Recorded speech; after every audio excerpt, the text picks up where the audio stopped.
Hey warriors, another art class with Miss Adams. I'm excited to be with you guys today. We are sticking with our Oklahoma theme, and today I think is probably my favorite of our Oklahoma animals. Our state bird here in Oklahoma is called the Scissortail Flycatcher. Super famous around here. I bet a lot of you have seen one before. And the way you can tell if it's a Scissortail Flycatcher, of course, is the tail that scissors out. It has like two really long, skinny sections of tail that scissor out. So if you see a bird and it's got these two pieces sticking out for the tail, it's probably a Scissortail Flycatcher. They are really pretty when they fly, and they've got that really cool tail and awesome colors, which we'll talk about in just a minute. But we are just gonna go ahead and start with our bird. I suggest you start a little bit closer to the top of the page today, and I suggest you have your paper up and down tall today, so you have lots of room for the tail, because what's a Scissortail Flycatcher without that long, gorgeous scissor tail, right? So we're gonna go ahead and start not in the middle of the paper, but up a little ways for his eyeball. So I'm gonna come up a little ways, and I'm gonna start with a really pretty small eye, guys. If you want those nice long tail feathers to fit, you're gonna wanna make his body pretty small. So I'm gonna make a curve line for the top of its eye, and then a curve line underneath for the bottom. Then I'm gonna go ahead and fill it in almost solid. Leave a little space of white showing to show that reflection, but I'm gonna fill it in almost solid. And that's it for the eye. Now we're gonna go ahead and show the beak. His head is slightly turned, and so we're gonna show where the beak is touching the face, the part of the beak that's touching his face first with just a little straight line. And then we'll make the beak sticking out, okay? So if you look pretty close to the eye, wherever the beak touches the face, it's just a little short straight line, okay? And it sort of slants. So I'm gonna go really pretty close to the eye, and I'm gonna make just a little short straight line for where the beak touches the face. And then we're gonna turn it, guys, into pretty much a triangle.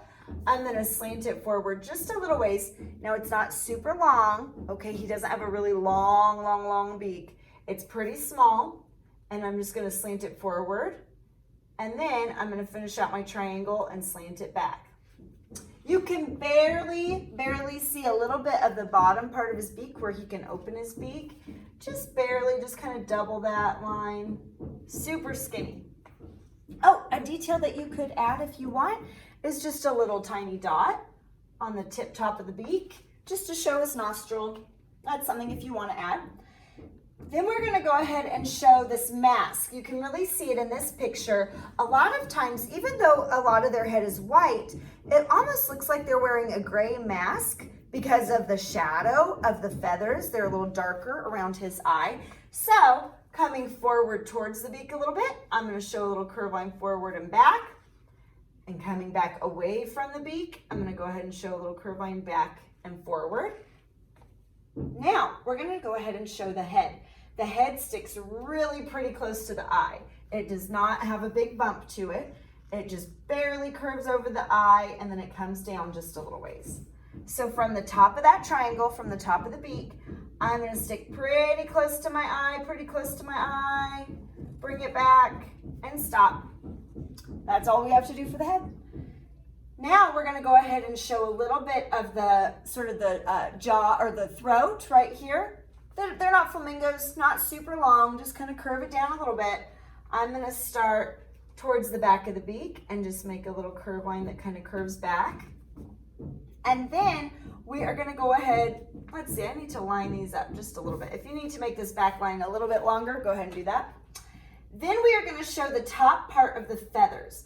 The top part of their feathers, when they're folded up like this, kind of it's lighter color, and it has kind of this cool curve to it, and then it gets darker as the feathers on the wing go down, it gets darker. So we are just gonna make this curve line right here for that top brighter part of the wing. So I'm gonna start right here, and I'm gonna make a line that slants just a little ways, and then watch, it's gonna skinny curve up and stop. That's all you need to do. It slants and it skinny curves up and then stop. Then I'm gonna make another curve line. Now look, This one is a little wider. It's not going to be as skinny as this curve line. It's going to be just a little wider, and it's going to slant and stop.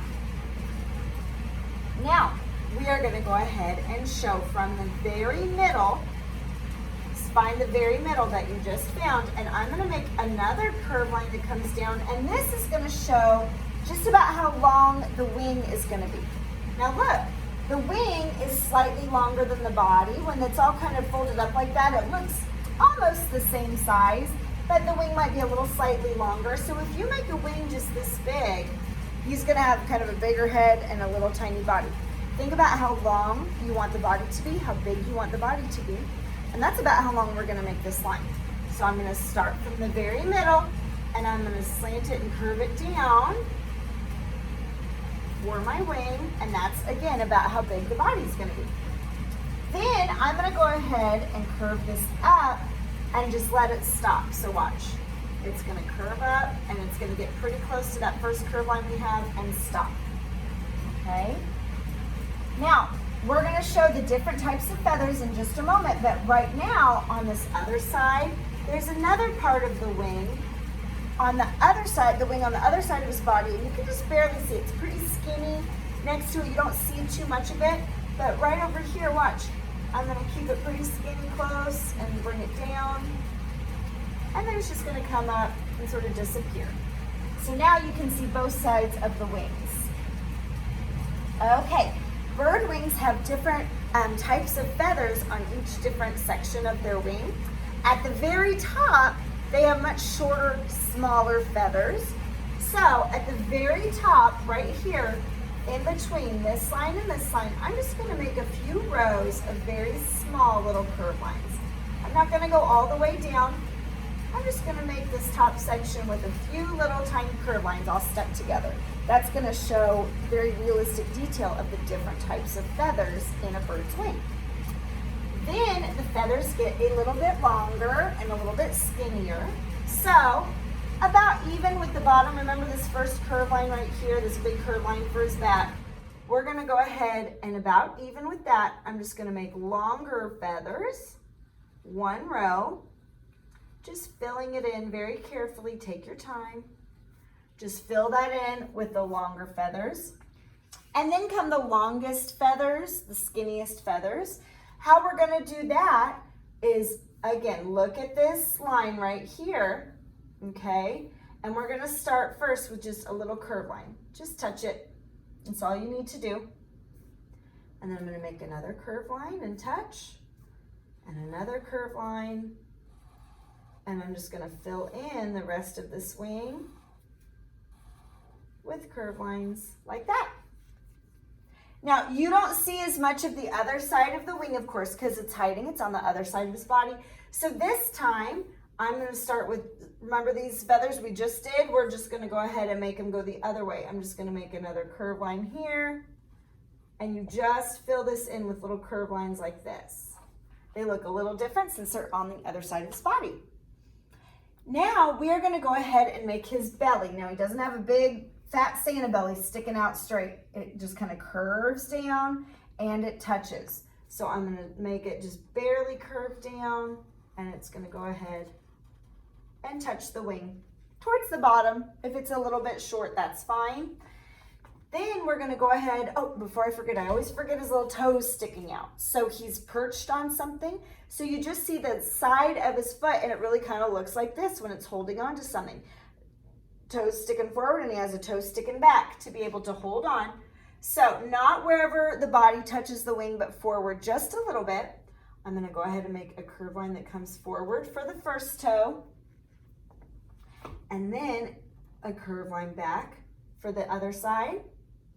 And then guys, we're just going to make it really, really, really skinny, and just double it really skinny and double that those little toes. Okay, so now we are going to go ahead and make the most important part of the Scissortail flycatcher, that scissor tail that sticks out. So first, you should have a point on both wings right here. We're just going to connect that with a little curve line. So watch, come over just a little bit, and I'm just going to make a little curve line that comes down, back up, and touch. That's the start of his tail feathers. Then from this point right here, I'm gonna make a skinny, skinny line that curves down, and then watch, it's gonna curve up and touch and disappear. On this side, it's gonna curve the other way, touch and disappear. And you can add 2 or 3 more of these. Watch, we're just gonna sort of double it on the bottom. A few more little curve lines, however many you want, to show those shorter tail feathers. And then come the very important long tail feathers. So from the middle, I'm just gonna go ahead and make a curve line that slants down and over this way. On this side, slants down, and they kind of curve at the end, kind of going away from each other. So we're just gonna curve them away from each other. And then we wanna keep them pretty skinny. They're not wide like a peacock's feathers. They're still pretty skinny, but we're just gonna go ahead and double it, nice and skinny up, and just sort of let it disappear. On this side, double it, nice and skinny up, and just let it touch. If you would like to show, they do have some feathers that lay on top of each other that you can kind of see. So if you'd like to add a few little curve lines here and there, just to show those feathers laying on top, you sure can, it's up to you. And then you might see a little tiny curve line for the underside of his tail feathers right here. It's sort of right in between the tail feathers and the body. You might see a little thicker curve line right there to show the underside.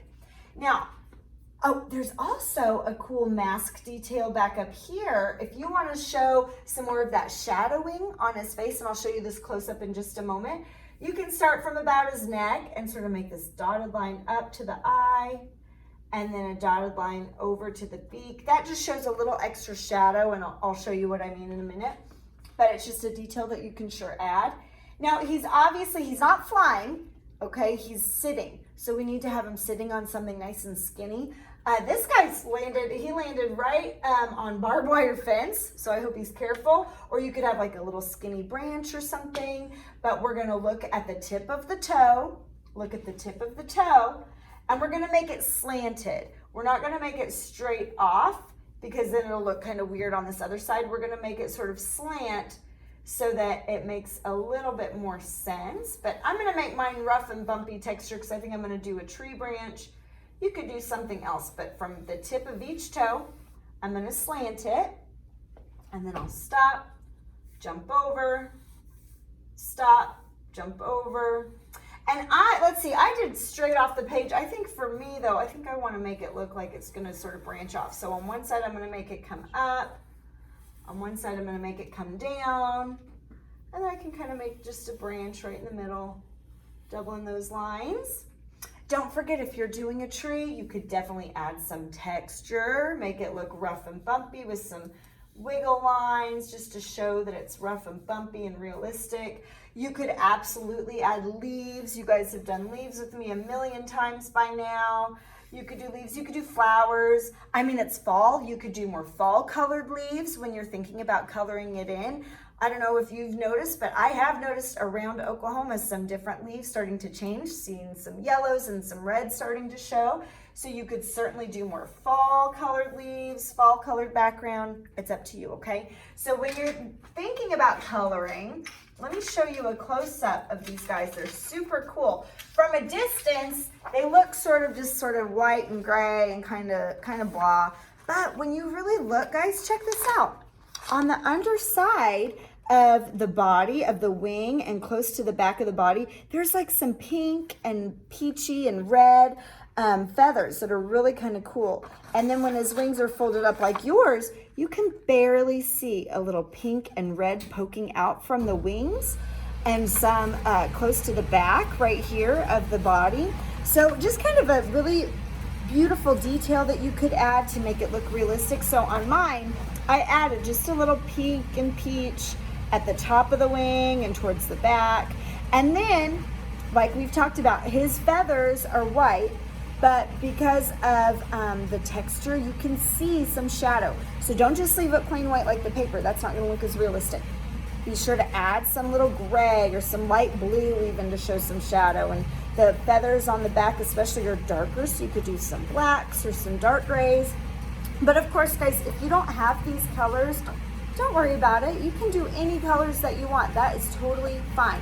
If you don't have colors this week, no big deal. Just show me your drawing, that's fine. But I want you to really think about, if you have access to colors, think about making it a realistic Scissortail flycatcher. So don't forget at the end to take a picture with your iPad, upload it, attach it to the attachment section so I can see, and I can't wait to see your Scissortail flycatchers. I will see you guys next time. I love you all, warriors. We'll see you later.